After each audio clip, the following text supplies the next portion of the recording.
पर सीमा के बदलते तेवरों का क्या है राज? पाकिस्तान को आधी आबादी के लिए दलदल बताने वाली सीमा के क्यों बदलने लगे हैं बोल?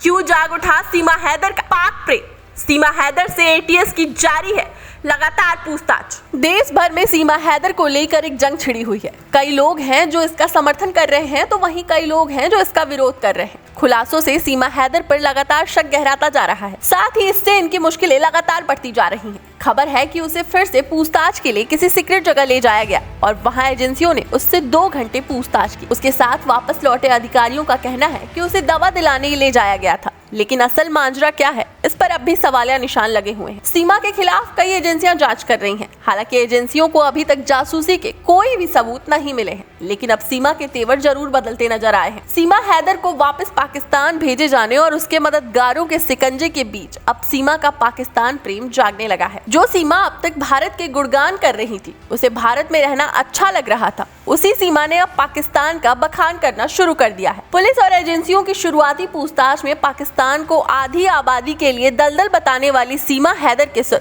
बदलने लगे हैं। माना जा रहा है वतन वापसी की आशंका को देखते हुए सीमा अब वहां महिलाओं की स्थिति अच्छी होने की बात कह रही है। सीमा के बदलते हुए सुरों को देखते हुए एजेंसियों को इस बात का शक है कि सीमा वाकई जासूसी के मकसद से भारत आई हैं और अब फिर से पाकिस्तान भागने की फिराक में है, जिस वजह से सीमा ने पाकिस्तान को लेकर अपने बयान बदलने शुरू कर दिए हैं। अब सीमा का कहना है कि पाकिस्तान के शहरों में भी लड़कियों को आजादी है, वो घूम सकती हैं, पढ़ सकती हैं, फैशन कर सकती हैं, लेकिन जहां से सीमा आई हैं वहां महिलाओं के साथ आज भी बुरा बर्ताव किया जाता है। जबकि पहले सीमा ने ही अपने बयान में कहा था कि समूचे पाकिस्तान में महिलाओं के साथ अच्छा बर्ताव नहीं किया जाता है, महिलाएं वहां बंधन में रहती हैं, भारत में आजादी है और वो पुरुषों से कदम मिलाकर चलती हैं। सीमा पर लगातार आईएसआई का जासूस होने का शक बना हुआ है। इसी बीच सीमा के मन में जागे पाकिस्तान के प्रेम ने सबको चौंका दिया है। सवाल उठ रहे हैं कि क्या ये सीमा की कोई नई चाल है? क्या पाकिस्तान वापसी के डर से सीमा ऐसा कर रही है? क्या सीमा को ऐसा लगने लगा है कि अब वो भारत में नहीं रह पाएंगी,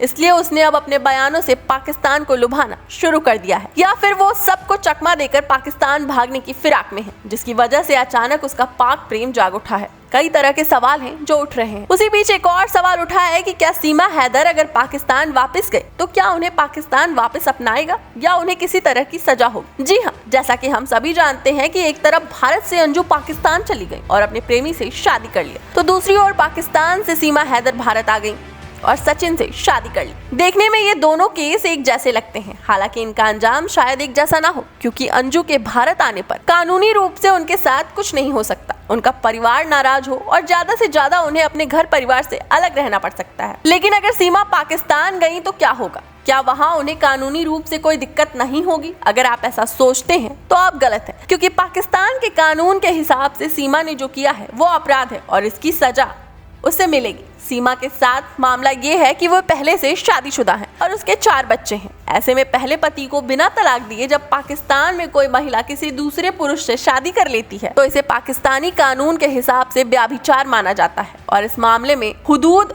ऑर्डिनेंस के तहत महिला को जेल से लेकर मौत की भी सजा हो सकती है। यानी अगर सीमा हैदर पाकिस्तान गई तो उन्हें कानून के हिसाब से जेल भेज दिया जाएगा और इसकी भी उम्मीद है कि उन्हें मौत की सजा सुनाई जाए। फिलहाल अभी सीमा हैदर के बदले व्यवहार को देखते हुए एजेंसियों का शक और गहरा होने लगा है। माना जा रहा है कि सीमा हैदर को अब ऐसा लगने लगा है कि भविष्य में उसे पाकिस्तान वापस जाना पड़ सकता है। ऐसे में पाकिस्तान और वहाँ के लोगों के बारे में अब जानबूझकर वो अच्छा बोलने लगी है। खुले मन से तो सीमा सचिन के लिए ही भारत में रहने की बात कहती हैं, पर दबे मन से पाकिस्तान के बारे में सोच समझ के टिप्पणी कर रही हैं। सीमा के बयान में एक बात गौर करने वाली है कि जहां से सीमा आई है, अगर वहां पर लड़कियों को कैद करके रखा जाता है और कोई आजादी नहीं है, तो दूसरे शहरों में लड़कियां अपने मन मुताबिक जी सकती हैं, ऐसा सीमा ने कहा। तो सोचने वाली बात यह है कि सीमा भारत क्यों आई? आजादी के लिए तो वो पाकिस्तान के उन शहरों में भी जा सकती थी जहां औरतों पर कोई पाबंदी नहीं होती, वहां भी अपनी एक नई जिंदगी शुरू कर सकती थी। घर बेचकर तो उसने पैसा भी इकट्ठा कर लिया था जिसके सहारे वो गुजारा भी कर सकती थी। सीमा के इस बयान से सचिन के उसके प्यार के दावों पर भी सवाल उठ रहे हैं, क्योंकि एक तरफ सीमा कहती है कि वो सचिन के प्यार के लिए ही भारत आई है, उसे यहाँ अच्छा लग रहा है, और दूसरी तरफ पाकिस्तान डिपोर्ट किए जाने की खबरों के बीच उसने नागरिकता की अपील को छोड़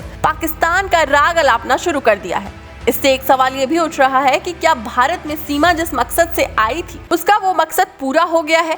क्या सीमा फिर से कोई बड़ा खेल करने वाली है? मीडिया से फुटेज मिलने के बाद तो सीमा के तेवर इतने बदल गए हैं कि अब सवाल करने पर वो वकील से बात करने को कहती हैं। पाकिस्तान से अवैध तरीके से भारत में घुसी महिला को यहाँ इतना फुटेज मिला कि किसी सेलिब्रिटी की तरह उसने लोगों से खुद को समर्थन करने की अपील को छोड़कर पाकिस्तान के बखान करने शुरू कर दिए हैं। एटीएस की पूछताछ के बाद से ही कयास लगाए जा रहे हैं कि सचिन को मोहरा बनाकर सीमा ने भारत में एंट्री की है। सचिन के जरिए सीमा भारत आने में कामयाब हो पाई, क्योंकि सीमा को भारत लाने का मास्टरमाइंड सचिन ही था। उसी के प्लान के तहत सीमा भारत आ पाई। लेकिन अब जिस तरह सीमा के बदले तेवर दिखने लगे हैं, उसके बाद उसके भारत आने के मकसद पर संदेह जताया जाने लगा है और माना जा रहा है कि सीमा भारत जिस मकसद से आई थी वो पूरा होने के बाद अब फिर से उसका पाकिस्तानी प्रेम जागा है। वो पाकिस्तान भागने की फिराक में है, जिससे अगर वो पाकिस्तान गई भी तो उसकी मुश्किलें ना बढ़े और वहां उसे अपना लिया जाए। फिलहाल खबरों में इतना ही। आगे की जानकारी के लिए बने रहे हमारे साथ। डेस्क रिपोर्ट अटल टीवी।